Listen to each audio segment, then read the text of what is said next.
So I guess the best place to start is the beginning. When I was 10 years old is when I first started drinking. I used to steer beer and liquor and cigarettes and everything like that from my mom's liquor cabinet. And then it slowly progressed into harder things, such as pot and cocaine and everything like that by the age of 13. It was due to some traumatic events that I first started using. I wanted to escape. I was abused as a younger child. How do I fix that?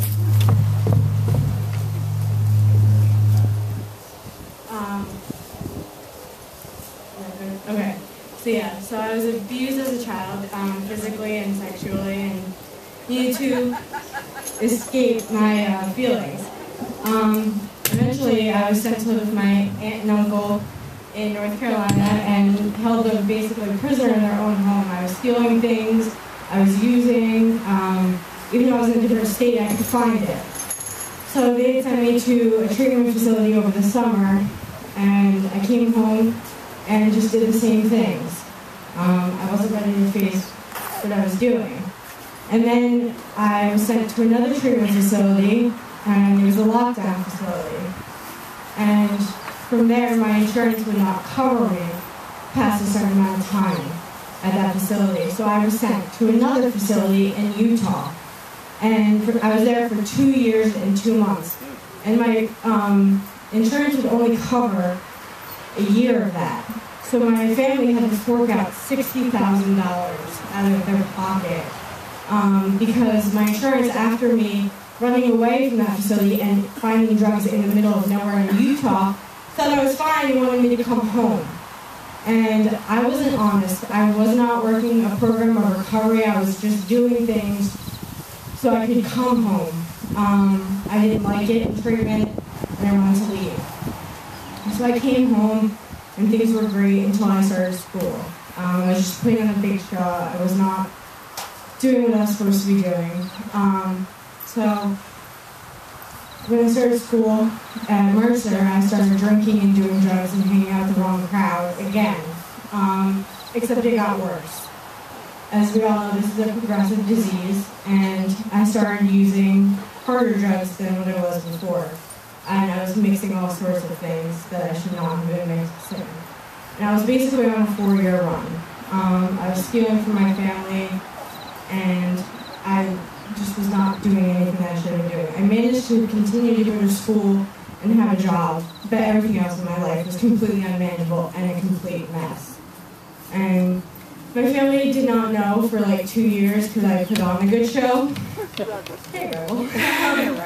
I put on a show for them and showed them what they wanted to see.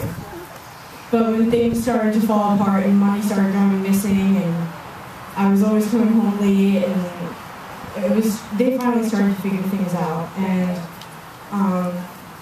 my ex actually was the one who told my mom when we broke up that I was using heroin and cocaine and crack and things like that. And I had said, no, I stopped. So they believed me. And then finally, in November and December of this past year, things were so bad. I was missing for 2 weeks because me and my mom got into a fight.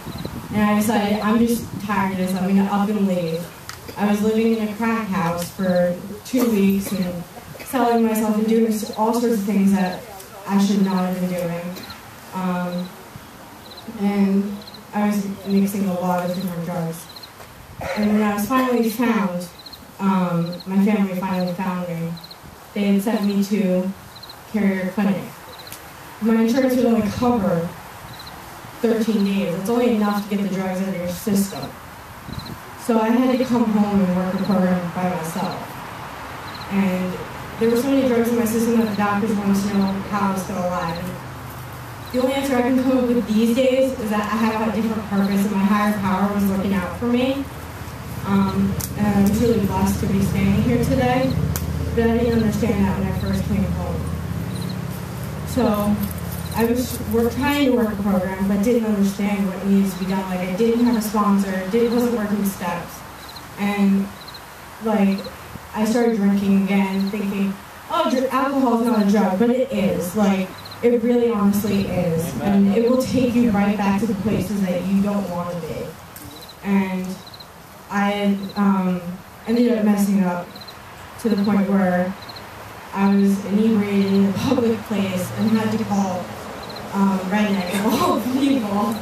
I don't know why I would choose him, but by the grace of God, he came and got me with some other people, and I went to the hospital and got some things taken care of. The next morning, he did an intervention on me, and I went back to treatment, and it's been an uphill battle from there. Like, I went back to prayer. It was only approved for a week.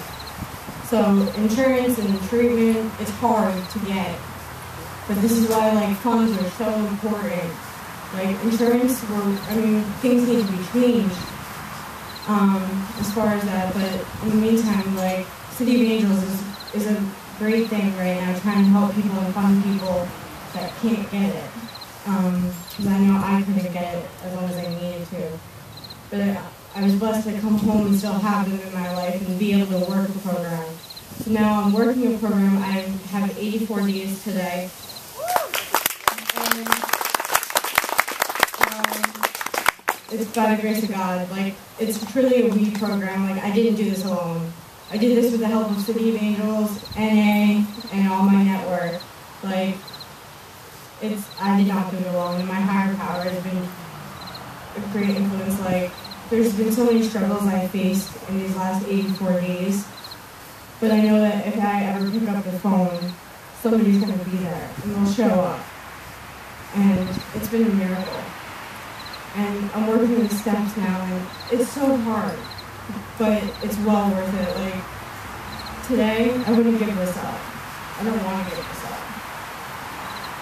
And treatment, I didn't have, like, I've had so many opportunities, and the first time around, I didn't do it right. So it's important to do it right the first time and learn all that you can. Because the second time, I didn't have the funding to do it the way I should have. So, that's it.